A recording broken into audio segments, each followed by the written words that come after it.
ક્યારેક એવું લાગે છે કે આજકાલ ક્રાંતિ કરવીને સાવ રમતવાત થઈ ગઈ છે. મતલબ ફક્ત એક સ્માર્ટફોન જોઈએ અને થોડો ગુસ્સો.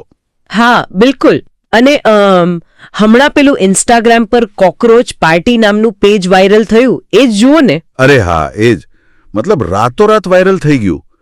2-3 દિવસમાં જ સરકાર સામે અમુક મીમ્સ બનાવ્યા, વ્યવસ્થાનો વિરોધ કર્યો અને હજારો ફોલોઅર્સ ભેગા કરી લીધા. આ પ્રકારનો ડિજિટલ બળવો એકદમ ટ્રેન્ડિંગ છે. હા, પણ લોકોને ખરેખર એવો ભ્રમ થઈ જાય છે કે બસ 2-4 પોસ્ટ મૂકવાથી કે રસ્તા પર નારા લગાવવાથી આખી સિસ્ટમ બદલાઈ જશે. આજની આપણી આ ઊંડાણપૂર્વક ચર્ચામાં આપણે આચાર્ય પ્રશાંતના અમુક એવા જ વિચારો પર નજર નાખી રહ્યા છીએ. રાઈટ. તેઓ આ ડિજિટલ કે રસ્તા પરના બળવાને બહુ અલગ નજરથી જુએ છે, બરાબર ને? હા, હું એમનો જ સંદર્ભ આપીને કહેવા માંગતી હતી કે જનરેશન ઝેડ દ્વારા થતો આ બળવો વાસ્તવમાં કોઈ ક્રાંતિ નથી, પણ એક મનોવૈજ્ઞાનિક છટકબારી છે. 1 મિનિટ.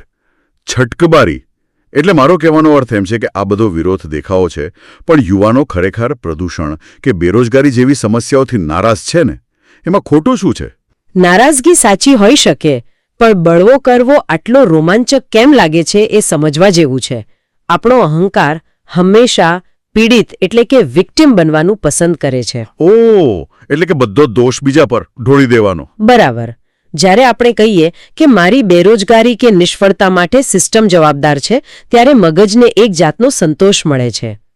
પોતાની અંદર જોવું, ખામીઓ સ્વીકારવી બહુ પીડાદાયક પ્રક્રિયા છે. હા, આના માટે સ્ત્રોતમાંથી પેલું ઉદાહરણ બહુ સરસ છે. ધારો કે મારા રૂમનો પંખો બગડી ગયો છે ને, અને સતત વિચિત્ર અવાજ કરે છે. અને તમને એનાથી બહુ ચીડ ચડે છે. એક્ઝેક્ટલી. તો હું પંખાની મોટર ખોલીને રિપેર કરવાને બદલે ગુસ્સામાં આવીને પંખા પર ગોળીબાર કરવા લાગો છું. હા, કારણ કે ગોળીબાર કરવો રોમાંચક છે અને મોટર ખોલીને ગ્રીસ લગાવવું અઘરું છે. આપણે અવાજ પર ગોળીઓ ચલાવીએ છીએ કારણ કે આપણે મૂળ ખામીને પકડવા માંગતા નથી. ખામી આપણી અંદર જ છે, પણ વાર આપણે બહાર કરીએ છીએ.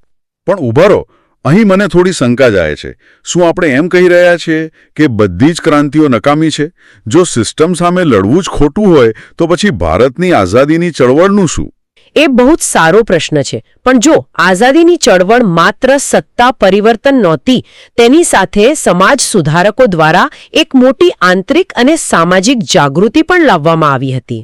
એટલે માત્ર સરકાર બદલવાની વાત નહોતી. બિલકુલ. આચાર્ય પ્રશાંતનો મુદ્દો એ છે કે માત્ર જૂની વ્યવસ્થાને ઉખાડી ફેંકવાથી લોકોની સામૂહિક ચેતના બદલાતી નથી. 1917ની રશિયન ક્રાંતિ જુઓ. એ ક્રાંતિ પછી શું મળ્યું? ઇતિહાસનો સૌથી ક્રૂર સરમુખત્યાર. હા, અને 1979માં ઈરાનની ક્રાંતિમાં પણ એવું જ થયું. મહિલાઓએ સમાનતા માટે આગળ પડતો ભાગ લીધો હતો, પણ ક્રાંતિ પૂરી થતાં જ નવી સિસ્ટમમાં તેમણે પોતાની તમામ સ્વતંત્રતા ગુમાવી દીધી. બાપરે. એટલે કે જ્યાં સુધી અંદરથી લોકોનો ડર, લાલચ કે અહંકાર ન બદલાય ત્યાં સુધી સિસ્ટમ બદલવાથી કંઈ થતું નથી. સાચી વાત. જો લોકશાહીમાં મતદાર જ જાગૃત અને અંદરથી ઈમાનદાર ન હોય તો એ જ લોકશાહી સૌથી ભ્રષ્ટ લોકોને સત્તા પર બેસાડશે. સત્તા પર બેઠેલા લોકો આકાશમાંથી નથી પડતા. રાઈટ. તે આખરે આપણા જ સમાજનું પ્રતિબિંબ છે. ઓકે, આ વાત ગળે ઉતરે છે. તો પછી આનો ઉકેલ શું છે? આજના યુવાનોને આ ઔપચારિક શિક્ષણ કે સિસ્ટમ તો ગમતા જ નથી. અને એટલે જ સાચી ક્રાંતિ રસ્તા પર ઉતરીને વ્યવસ્થા તોડી પાડવામાં નથી, પણ સ્વના શિક્ષણમાં છે, જેને આપણે એજ્યુકેશન ઓફ ધ સેલ્ફ કહીએ છીએ. આંતરિક કેળવણી જ ઉકેલ છે. પણ મને અટકાવવા દો. જ્યારે તમે સ્વના શિક્ષણની વાત કરો છો ત્યારે એનો અર્થ એવો નથી ને કે આપણે કોઈ હિમાલયમાં જઈને ધ્યાન કરવાની વાત કરી રહ્યા છીએ? ના ના, બિલકુલ નહીં. આ કોઈ સંન્યાસ લેવાની વાત નથી. સ્વનું શિક્ષણ એટલે રોજિંદા જીવનમાં પોતાના જ મનની કામગીરીને સમજવી. આપણે શા માટે ગુસ્સે થઈએ છીએ યા પર કોઈ આક્રોશવાળી પોસ્ટ મૂકીએ ત્યારે એ વિચારવું કે હું ખરેખર સમસ્યા ઉકેલવા માંગુ છું કે ખાલી હીરો દેખાવા માંગુ છું. હા, એ જ જાગૃતિ.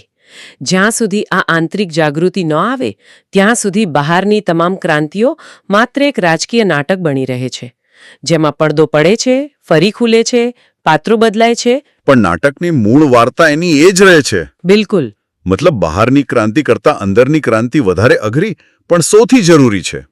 તો આ ચર્ચાના અંતે એક બહુ મોટો અને વિચારવા જેવો પ્રશ્ન એ ઊભો થાય છે કે જો આપણી આસપાસની સમસ્યાઓ ખરેખર આપણી જ આંતરિક અશાંતિ અને સામૂહિક નિષ્ક્રિયતાનું પ્રતિબિંબ હોય તો સોશિયલ મીડિયા પર થતા આપણા રોજના આ નાના મોટા બળવા ખરેખર કોઈ સાચો બદલાવ લાવે છે? સાચો પ્રશ્ન છે. કે પછી તે માત્ર આપણી પોતાની ખામીઓથી બચવાનું અને પેલા અવાજ કરતા પંખા પર ગોળીઓ ચલાવવાનું એક સગવડભર્યું બહાનું માત્ર છે?